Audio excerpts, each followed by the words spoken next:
शेतकरी मित्रांनो नमस्कार. आज 12 सप्टेंबर. पुढील 2 दिवस मुसळधार पाऊस. काय आहे सविस्तर आढावा पाहूयात या व्हिडिओच्या माध्यमातून. आपला व्हिडिओ आवडल्यास व्हिडिओला लाईक करा आणि चॅनेलला सबस्क्राईब नक्की करा.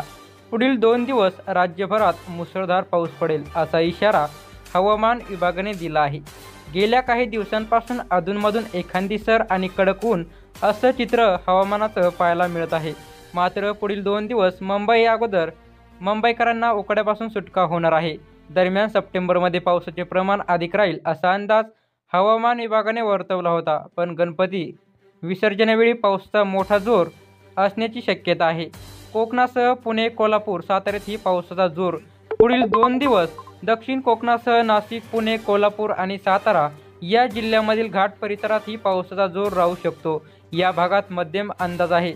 जळगाव, नंदुरबार इथे मेघगर्जनेसह पावसाची शक्यता आहे. मराठवाड्यातही छत्रपती संभाजीनगर, जालना, परभणी, हिंगोली इथे मेघगर्जना आणि विजांच्या कडकडासह पावसाचा अंदाज हवामान विभागाने वर्तवला आहे. असेच नवीन अपडेट जाणून घेण्यासाठी आपल्या चॅनेलला सबस्क्राईब करा. धन्यवाद.